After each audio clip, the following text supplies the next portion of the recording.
اس کے پیچھے ایک اسکیجول لگا ہوا ہے کہ لڑائی کس دن کے لیے طے کی گئی ہے, تو لڑائی اسی دن ہوتی ہے. اس کے بیچ میں ہم بس آرام سے بات کرتے رہتے ہیں, کوئی ایک دوسرے کو بار نہیں دیتے, کوئی ٹونٹ نہیں مارتے, کچھ بھی نہیں کرتے, بڑی شائستگی سے. اور اکثر یہ ہوتا ہے کہ وہ اوور ٹائم وہ چالاک ہو چکے ہیں, وہ ڈیٹ اتنی دور کی, تاریخ اتنی دور کی دیتے ہیں, تب تک مسئلہ ویسے ہی حل ہو جاتا ہے. یہ بات ہے کہ آپ کے خامند کی جنت اس کی ماں کے قدموں میں ہے, تو اگر آپ اس سے محبت کرتے ہیں تو اس کی جنت دور نہیں کر سکتے. تو اگر خامند ماں پرست ہے تو اس میں آپ کی خوشی چھپی ہے, اس کو زیادہ چھیڑنا نہیں چاہیے, یہ اللہ کے بنائے ہوئے اصول ہے. آپ کے میاں تو گورنمنٹ جاب کے نہیں ہیں, وہ تو ماشاءاللہ پرائیویٹ سیکٹر سے ہیں اور بہت ماشاءاللہ ترقی بھی کی ہے. ہم لوگ ہیں, ہم تو ریٹائرڈ سول سرونٹ ہیں, اور جب ریٹائر ہو جاتا ہے آدمی تو گھر میں بیٹھا ہوتا ہے تو سب سے پہلے بیوی کو اسی بات پہ غصہ آتا ہے, ہر لے گھر ہی بیٹھے رہنا ہے, وہ جاؤ باہر بھی نکلو کسی آگے, گھر ہی بیٹھے رہنا. دوسری لڑائی اس بات پہ ہوتی ہے کچن میں گیس کیوں چل رہی ہے, یہ جناب بجلی کا بل کیوں زیادہ آ گیا, گیس کی, اس پہ لڑائی شروع ہو جاتی ہیں آ کے. پھر وقت یہ کہتی ہے میرے کچن میں آپ مت غصہ کریں, میرے کوک کو کچھ نہیں آپ نے کہنا آ کے. کوئی ایسا معاملہ آپ کے یہاں تو نہیں ہوتا میرے خیال؟ نہیں, ہماری لڑائی ویسے نا کبھی اس طرح کی چیز پہ نہیں ہوئی, اس لیے کیونکہ وہ بیچارے نے بہت جلدی سیکھ لیا کہ خرچہ اس نے کنٹرول نہیں کرنا. تو انہوں نے قناعت کا راستہ کر کے یہ سوچا کہ میں باہر رہ کے زیادہ کماواں کہ لڑائی نہ ہوئے. ٹھیک ہے. اور میں سمجھتا ہوں جب بیوی کو خرچہ اچھا ملتا ہو, آمدنی شوہر اچھی دے, تو بیوی خوش رہتی ہے, آگے اپنی پسند کی چیزیں لیتی ہے. دیکھیے زندگی میں ہر انسان کو جو ہے نا مادی چیزوں سے زیادہ ایک دوسرے کے ساتھ کی ضرورت ہوتی ہے. آئی تھنک آپ کی سول جو ہے اس میں کنیکٹیوٹی ہونی چاہیے. میں پہلے آپ کو فنی بات بتاؤں کہ ہماری لڑائی کس چیز پہ ہوتی ہے. ہماری لڑائی اس چیز پہ ہوتی ہے کہ میرے میاں جو ہیں وہ تھوڑے زیادہ لاجیکل مائنڈڈ ہیں, تو اکثر وہ دین پہ کچھ نہ کچھ بولتے ہیں تو اس پہ ہماری لڑائی ہوتی ہے اور بڑی زوردار ہوتی ہے, اس پہ جہاد ہو جاتا ہے. اچھا, وہ بولتے ہیں دین پہ؟ ہاں, تو آپ تو اس سے بھی زیادہ بولتی ہیں ماشاءاللہ. میں تو مولوی ہوں. نہیں, میں مولوی ہوں. آپ اندر سے مولوی؟ میں اندر سے مولوی ہوں. ان کا شکایت یہ ہے کہ میں نے جب آپ کو دیکھا تھا بینک میں تو مجھے تو بڑا لگا کہ یہ تو بڑی شدید ماڈرن قسم کی عورت ہے اور بڑی لبرل عورت ہے, اور میں نے جو ہے اپنی عمر بھر کی قسم توڑ دی کہ پاکستانی عورت سے شادی نہیں کرنی, تو میں نے شادی کر لی. اور مجھے شادی کے بعد پتا چلا کہ آپ تو شدید مولوی ہیں. تو ہماری لڑائی جو ہے اس معاملے پہ اکثر ہو جاتی ہے. اور میں نارملی ان کو پبلک میں ٹوکتی بھی نہیں ہوں, لیکن جب وہ بہت سارے لوگ ہوتے ہیں تو معافی کے ساتھ شوخے ہو جاتے ہیں. ان کا خیال ہوتا ہے سارے مینوں بچا لیں گے, تو تب وہ کچھ کامنٹس مارتے ہیں. تو اگر میں نے کبھی ان کو پبلک میں ٹوکا تو اس بات پہ ٹوکتی ہوں کہ یہ نہ کہیں. تو ہماری لڑائی اس چیز پہ ہے. شوہر کبھی گنگناتے بھی ہیں, کبھی آپ کو دیکھ کے گانا بھی گاتے ہیں, یا کبھی ایسے شوخی کرتے ہیں؟ آپ کو ایک بات بتاؤں, میرے ہسبینڈ کی جو والدہ تھی نا, اللہ تعالیٰ ان کی مغفرت کرے, وہ شدید پیٹریوٹک خاتون تھی. تو میرے میاں میں وطن پرستی کی جو ہے نا وہ ایک خاص حد سے اوپر ہے, اور اس کا آپ کو واقعہ آپ سنانے لگی ہوں کہ ہماری تھوڑی نئی شادی ہوئی, اور ان کی طرف سے پسند کی شادی, اور یہ نہیں ہے کہ وہ مجھ سے محبت نہیں کرتے, شدید محبت کرتے ہیں. یہ وہ شخص ہیں کہ انہوں نے امریکہ میں ان کی ٹینیورڈ پوزیشن تھی یونیورسٹی میں, which means life long guarantee کے ساتھ جاب تھی ان کی. اچھا. تو میرے والد نے شرط رکھی کہ ہم تو نہیں کریں گے لاہور سے باہر, تو اگر آپ واپس آ سکتے ہیں تو بتائیے. اور اس شخص نے بیٹھے بیٹھے اپنا استعفیٰ ٹائپ کر کے تو ای میل بھیج دی پریزیڈنٹ کو. کیا بات ہے. تو یہ آپ قطعاً ان باتوں کو یہ نہ سمجھیے کہ وہ محبت نہیں کرتے, محبت وہ بہت زیادہ کرتے ہیں. یہ شادی سے پہلے کی محبت ہے نا؟ نہیں, شادی کے بعد اس سے زیادہ محبت ہے. آپ بتائیے کون سا خاوند آپ کو کون سا خاوند ہے جو آپ کو اتنی اسپیس دے؟ دیکھیں نا, ہم پہلے بات کر رہے تھے کہ محبت جو ہے وہ آزادی سے ہے. ایک دوسرے کو آزاد رہ کر بھی ایک دوسرے کی طرف آنا, یہ محبت ہے. قید میں محبت نہیں ہوتی. واقعہ یہ ہے, آپ نے پوچھا نا گنگناتے ہیں کہ نہیں گنگناتے. ہماری نئی شادی ہوئی, میں بڑے ذرا ایسے بیٹھ کے اپنے آپ کو, ہر عورت کا شوق ہے, میک اپ ویک اپ سب تیار ہو رہی ہوں, تو ڈاکٹر صاحب جو ہیں وہ اپنا آئی پیڈ لے کر میرے پاس آنکھوں میں آنسو لے کر آئے, کہنے لگے میں تمہیں ایک گانا سنانا چاہتا ہوں. میں نے تو ذرا کرسی ایسے کر کے سیٹ ہو کے بیٹھ گئی کہ یار آمد ہے, گانا کیا سنا ہے, گیس کریں کیا گانا سنا ہے. آپ کے لیے ہنٹ یہ ہے کہ ان کی والدہ بڑی وطن پرست خاتون تھی. اچھا, اے وطن پیارے وطن. جی نہیں, اے پتر ہٹاتے نہیں بکتے. یہ گانا لے کر آئے ہیں وہ. ہاں جی, آنکھوں میں آنسو کے ساتھ میری شان میں پیش کیا. کیا بات ہے. تو گانا گنگنا ہی نہ لیں وہ میرے لیے. ویسے کمال ہے, میں نے کہا شاید تو میری زندگی ہے اس طرح کا گانا. دیٹ بینگ سیڈ, وہ بیچارے میرے لیے گاتے ہیں ان کا گانا. لیکن بیسیکلی سنگنگ میں I've been waiting for a girl like you گانا وہ میرے لیے بڑا شوق سے گاتے ہیں. پھر اس زمانے میں جب ہماری شادی ہوئی تھی تو ایک گانا وہ چلتا تھا, ایک لڑکی کو دیکھا. ہاں تو گانے شانے تو بڑے گا دیتے ہیں, ویسے وہ بڑا چلا گانا, لیکن جو رومانٹک موڈ میں آ کے سنا تھا پتر ہٹاتے نہیں سنایا, گنگناتے. ویسے ان کی اور میری میوزک ملتی ہے, میں گاتی ہوں اور وہ ساتھ میں ڈرمز بجاتے ہیں. تو وہ ہماری بہت ہم آہنگی ہے. لیکن شادی کون سے گیت گاتی ہیں؟ پاکستانی پرانے گانے گاتی ہیں, انڈیا کے گاتے ہیں, کون سے گاتی ہیں؟ کلاسیکی گاتے ہیں؟ میں نے موسیقی کو محدود نہیں کیا, ہر طرح کا گاتی ہوں, لیکن سیکھا کلاسیکل ہے اور انجوائے وہی کرتی ہوں. واہ واہ, بڑے بے مروت ہیں یہ حسن والے, کہیں دل لگانے کی کوشش نہ کرنا. میں استاد حامد علی خان صاحب کے بیٹے اور کبھی کبھی ان سے سیکھتی ہوں. مجھے آج تک جو ہے کلاسیکل زیادہ پسند ہے, نوید کو بھی وہ پسند ہے. تو آپ کون سا گانا آپ کو بہت پسند ہے زیادہ؟ مجھے اتنے زیادہ گانے پسند ہے کہ آپ پریشان ہو جائیں گے. میرے آئی فون کے اوپر 14,800 گانے ہیں, ایک پہ 8,400 دوسرے پہ. مجھے سبھی چیزیں پسند ہے. میں نے جب میری بیٹی پیدا ہوئی تو اس سے ڈیل یہ کیا کہ بیٹا آپ پرانا ہمارے ساتھ سنیں گی اور میں آپ کے ساتھ جتنا بھی آپ فضول, تو آپ مجھ سے لیٹسٹ ریپ گانا بھی پوچھ سکتے ہیں, فضول ترین, اور بہت پرانا کے ایل سیگل سے بھی پیچھے کا بھی پوچھ سکتے ہیں. موسیقی شاید آپ کے موڈ کی عکاس ہے, تو موڈ کے مطابق میں ماڈرن سے ماڈرن اور پرانے سے پرانا سن لیتے. تنہائی میں بھی کچھ گیت آپ کے ذہن میں آتے ہیں جو آپ اکیلی ہوں جیسے تو آپ سنتی ہیں؟ تنہائی میں زیادہ تر راگ, بیکاز راگ جو ہے وہ ماحول اور موڈ کا عکاسی کرتا ہے. اب ہر کام کٹر قسم کا پسند کرتی ہیں, مذہب میں بھی اب کٹر ہیں, خیالات بھی کٹر ہیں, اب گانے بھی آپ کے کٹر ہیں. اگر آپ کو سچ بولوں تو میں انجوائے کرتی ہوں. اس کی وجہ یہ ہے کہ میوزک کی ایک اپنی زبان اور فلسفی ہے. اس میں نا مطلب 10 ٹھاٹ ہوتے تھے, 10 مطلب 72 تھے, 10 رہ گئے ہیں. اور یہ علم حضرت داؤد کے زمانے سے ہمارے کہنے کے مطابق ایک پرندے نے لیا انہوں نے, اور تو زندگی ان سروں پہ ٹکی ہے. کہیں آپ نے ہمیں اینیورسری کا نہیں بتایا, وہ کیسے مناتی ہیں آپ؟ اگر مناتی ہیں تو شان و شوق سے دوستوں کے ساتھ اکٹھے ملاتے ہیں, باہر کھانا کھانے چلے جاتے ہیں, کس سٹائل میں آپ کی اینیورسری ہوتی ہے؟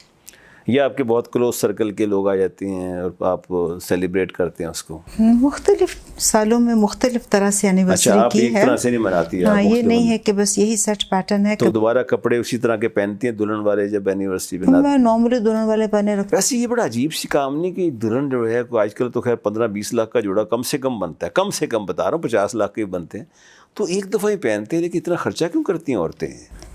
خیر میں اللہ کا شکر ہے بعد میں بھی اتنا ہی خرچہ کر لیتی ہوں. یہ تو اللہ تعالیٰ کی دین ہے. دیکھیں اس کی وجہ یہ ہے کہ خوش لباسی جو ہے یہ اللہ کا مطلب محبوب فعل ہے. اگر اللہ تعالیٰ نے آپ کو استطاعت دی, اور دوسرا اگر آپ یہ اس لیے پہن رہے ہیں کہ خود نمائی ہے تو وہ شاید غلط ہے. اگر اس کو آپ شکر کے طور پر اور خوش ہو کر پہن رہے ہیں تو اچھا ہے. اور اگر آپ اس نیت سے پہننے کہ چلو اس سے کام کرنے والوں کا روزی روٹی لگی. دیکھیں جو اسلام ہے نا اس میں circulation of money is important, تو جوڑ کے رکھنے کی ممانعت کی گئی ہے.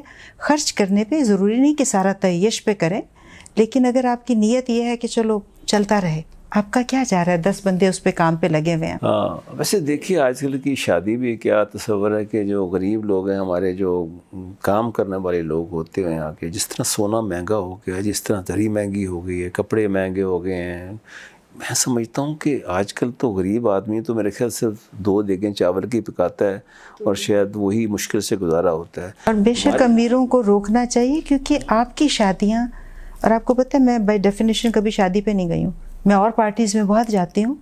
ولیمے میں تو جاتی ہوں گی نہ, میں کبھی ولیمے پہ بہت کوئی عزیز ہو کے جانا ہے. آئی اوائڈ شادیز. اور اس کی وجہ یہ ہے کہ ایک تو یہ ہے کہ یہ شادیاں اب غریبوں کے لیے حسرت بن چکی ہیں, اور یہ بڑی غلط ہے. دوسرا ان شادیوں میں اب وہ خوبصورتی نہیں ہے. مجھے گاؤں کی وہ شادی بڑی اچھی لگتی تھی کہ اس میں بوڑھی امائیں جو ہیں اٹھ کر ایک دم وہ اپنی کوئی ککلی ڈالتی تھیں, جیسے بھی وہ گاتی تھیں, اور نوجوانوں میں بڑوں میں سب میں ایک ادب لحاظ تھا. اسٹیج نہیں لگاتے تھے, پیچھے بڑی حد بیک ڈراپ لگتی تھی, اسٹیج نہیں لگتے تھے. بڑے منع کرتے تھے, کہتے پتر تسی اتنے سلامی واسطے بیٹھے ہو تو ہو سکتا سارے بڈھے اسٹیج تے چڑھ ہی نہ سکن. میرے دادا نہیں لگانے دیتے تھے. تو وہ شادیاں پارٹیسپیٹیو تھیں جس میں ایک اسپونٹینٹی تھی, ایک خوشی تھی. لیکن ایک جو چیز مسنگ ہے نا, وہ ایک اسپونٹینیس خوشی ہے. اس میں آپ کی آیا جس نے آپ کو دودھ پلایا, یا جس نے یعنی ہر شخص شریک ہوتا تھا, اس میں یہ تفریق نہیں ہوتی تھی. اب شادیاں اسٹیجڈ ہیں, ہمارے دور میں وہ جی کلر اسکیم چل رہی ہے. دولہا پہنچتا تھا نا, دلہن کے گھر پہنچتا تھا تو وہ اتنے دیر وہ جیسے نہیں رسیوں میں بندے وہ دھماکے ہوتے تھے ایک دم سے, وہ بم سے ہوتے تھے, پھٹتے تھے, ٹھیک ہے نا. آج کل بڑی بڑی خوبصورت لائٹیں اوپر چل رہی ہوتی ہیں. سر وہ دھماکے بعد میں خواتین نے خود گھروں میں کرنے ہوتے ہیں, تو اب وہ شادی پہ کرنے کی ضرورت نہیں ہے, تو وہ تو پھر انہوں نے کرنا ہی ہے. لیکن سچ بات, اگر coming back to the serious thing, مجھے یہ شادی جو ہے اتنی اسٹیجڈ اور کوریوگرافڈ لگتی ہے. بوڑھے کہاں ہیں وہ جن کے چہروں پہ جھریاں ہوتی تھی, وہ آپ کو پیار دینے آتے تھے, آپ پیچھے کرتے تھے کہ میرے بال سیٹ ہوئے خراب نہ کریں. مجھے وہ مائیوں کا جیسے کچو کے پیار کرنا, بوڑھوں کا ڈانٹ دینا, سر کا جے اتوں کیوں لنگ رہی ہیں, وہ جو ایک خوبصورتی اور بے ساختہ پن تھا شادی میں, جو ایک خلوص تھا, وہ کبھی کبھی فلاں ناراض ہو گیا اس کو منانے چلے گی. ایک سچی بات ہے, ایک وہ نا. لیکن فی زمانہ 21ویں صدی میں آ گئے, یہاں ہمیں یہ ہوتا ہے کہ ہم عورت کو وہ حقوق دیں, اس کو زبان دیں, کیونکہ ہمارے ماضی کی جو عورت تھی نا, ہمارے اماں دادے کی, وہ عورتیں جو تھیں نا وہ دل سے سوچتی تھی. آج کی عورت جو ہے وہ دماغ سے سوچتی ہے, اور میرا خیال یہی ایک قوت ہے, یقین کی قوت ہے, اور یہی ایک خوبصورتی ہے شادی کی. ویسے صاحب میں پتہ کیا سمجھتی ہوں کہ خرد اور دل کی لڑائی تو کوئی نئی ہے نہیں, تو میں اپنے آپ کو جو ہے وہ عشق کے راستے کا مسافر سمجھتی ہوں. عشق ضروری وہ دنیاوی سٹائل کا عشق نہیں ہے. عشق وہ ہے کہ جو ہر چیز سے, ہر شخص سے, اور رشتوں کے اندر خلوص کے اندر سے چلنے کے لیے, جی کام سے بھی. جو یہ آپ عورت کا دیکھیں, پازیٹیو نیگیٹو دونوں طرف سے ہوتے ہیں. حضرت ابراہیم ہاجرہ کو چھوڑ گئے تھے لقودق صحرا کے اندر, بلکہ گرینٹ راکس کے اندر, اور ان کی گود سے وہ بیٹا پیدا ہوا کہ جو باپ کے خواب کے اوپر کٹنے کو تیار تھا. تو اور اس عورت کے قدموں میں چلے بغیر آپ کا حج نہیں ہوتا. اس میں 2-3 معنی ہیں. ایک تو یہ ہے کہ دعا کریں تو صحیح بھی کریں, کہ ایفرٹ بھی کریں, لیکن ایک سلیو وومن کے قدموں کو اتنا ایگزالٹ کرنا کہ آپ کی معافی جو ہے اس کا آخری امر جو ہے وہ اس عورت کے قدموں میں چلنا ہے, یہ بہت بڑی بات ہے. اور یہ وہی عورت کر سکتی ہے جو تابع داری کی انتہا کرتے, وفا کی انتہا کرتے. بالکل صحیح. تو عورتوں نے ماڈرن ہونے میں, دیکھیں دین میں ممانعت کسی چیز کی نہیں ہے. مریم صرف عابدہ تھیں, خدیجہ کاروبار کرتی تھیں, اپنے ہسبینڈ کی امپلائر تھیں, اپنا رشتہ خود پیش کیا انہوں نے, امپاورڈ تھیں. فاطمہ صرف ایک ہاؤس وائف تھیں اور عورتوں کی سردار ہیں. جی ہاں. عائشہ جو ہیں وہ پڑھاتی تھیں, انہوں نے جنگ بھی کی. تو دین میں عورتوں کے رول کو جہاں بھی لے کے ہر طرح کی عورت کو ایگزالٹ کیا گیا ہے. ان عورتوں کی آسیہ ملکہ تھیں, ان کی دعا قرآن پاک میں ہے, مریم کی دعا ہے. دین میں لمٹ نہیں کیا گیا, لیکن جو عورت کا بہترین روپ ہے وہ باہر کیف ایک اچھی ماں کا, اور ایک اچھی بیوی کا, اور ایک اچھی بیٹی کا ہے. اگر ان رول سے بغاوت کر کے مجھے کوئی سینس آف فریڈم ملتی ہے نا, تو مجھے ایسی فریڈم نہیں چاہیے. اگلا جنم ملے آپ کا, اسی سٹیٹس میں رہیں گی؟ ایکچولی میں سچ سمجھتی ہوں کہ میری زندگی کی ہر خوشی, ہر کامیابی, ہر چیز میرے خاوند کی وجہ سے ہے. والدین نے میری تربیت اچھی کی, مجھے یہاں تک کھڑا کیا کہ مجھے ایسا اچھا انسان ملا. میں آج بھی دعا کرتی ہوں کہ میری بیٹی کو میرے خاوند جیسا خاوند مل جائے. ماشاءاللہ, اللہ کرے, آمین. وہ ہی از ماشاءاللہ ماشاءاللہ ماشاءاللہ, کہ اگر میں ان کا عشر عشیر بھی نہیں ہوں تو جو کچھ بھی ہے وہ. اور سچ بات ہے, اگر معاشرے میں عورت سمجھ لے اس چادر کی ویلیو کہ وہ دور بھی بیٹھا ہے اور وہ چادر میرے سر پہ ہے, تو یہ تحفظ بھی ہے. اللہ کا بہت شکر ہے. اچھا یہ بتائیں, آخری پروگرام کا میں آپ سے پیغام لینا چاہتا ہوں. ہماری جو بچیاں ہیں, لڑکیاں ہیں, خواتین ہیں, عورتیں ہیں, آپ کی ایک جسے کہتے ہیں کہ اللہ تعالیٰ کی ایک رحمت ہے, برکت ہے کہ آپ کو ایک اچھا شوہر ملا ہوا ہے. ماشاءاللہ کہتے ہیں مجھے شوہر نے سب کچھ دیا ہے زندگی میں, انڈیپینڈنس دی ہے, آزادی دی ہے, قوت دی ہے, طاقت دی ہے, اور ہی از مائی راک, ہی از مائی راک. یس. تو یہ ہے. تو لیکن آپ کیا پیغام دیں گی, کیونکہ ہر لڑکی کے نصیب میں ضروری نہیں ہے کہ اتنا اچھا شوہر ہی ملے, ہر ایک کی زندگی ڈیفرنٹ ہے. آگے کیا میسیج دیں گی فار اسٹرگل ان لائف آج کل کی لڑکی کو, کہ کس چیز کو اسے پسند کرنا چاہیے, how to, this will be the last message جو آپ کی طرف سے آئے گا اس پروگرام کا. اگر آپ اس میں کوئی بتانا چاہتی ہیں تو ضرور دیں، تاکہ میں سمجھتا ہوں کہ سکسیس سٹوری آپ کی ماشاءاللہ، آپ نے جس طرح زندگی میں ترقی کی ہے، کامیابی، تو یہ ایک اللہ کی بلیسنگ تو ہے، لیکن آپ کا ایک اپنا بھی ایک سٹرگل اس کے اندر شامل ہے۔ اگر آپ نہ چاہتی تو آج اس رتبے پہ نہ ہوتی جہاں ہوتی آگے، تو کیا میسیج دینا پسند کریں گی آپ؟ دیکھیں، میری تو کوئی حیثیت اور اوقات ہے نہیں کہ میں میسیج دوں، نہ میں سمجھتی ہوں کہ میں اس قابل ہوں کہ لوگوں کو کوئی کہہ سکوں۔ اپنے تجربے کی روشنی میں 2-3 چیزیں کہہ سکتی ہوں۔ ایک چیز یہ کہہ سکتی ہوں کہ آپ اپنے روح کے سفر کو ضرور طے کریں، اپنے اندر کا سفر طے کریں، تاکہ آپ کا باطن خوبصورت ہو سکے۔ ہم لوگ اکثر جو ہیں باہر کی چکا چوند میں اتنے چلے جاتے ہیں، اور لا حاصل تو کوئی چیز نہیں ہوتی، لیکن مادیت کے پیچھے اتنا بھاگتے ہیں، تو مرد اتنا آسان نہیں ہوتا۔ تو جب بھی عورت اور مرد کی کوئی شادی کامیاب ہوتی ہے تو اس کے اندر دونوں طرف سے کچھ نہ کچھ ضرور اجزاء ہوتے ہیں، سوسائٹی کا بہت ہاتھ ہوتا ہے، اور تو کمپرومائز کا راستہ نہ چھوڑیں۔ اگر انہوں نے مجھے اتنی آزادی دی ہے تو میں نے بھی کمپرومائز کا راستہ نہ چھوڑیں؟ نہ چھوڑیں، اچھا، کمپرومائز کریں۔ بے شک ہن آ گئی ہیں تو انہوں نے تو مر کے جانا ہے۔ نہیں، دیکھیں، گیو اینڈ ٹیک ہوتا ہے۔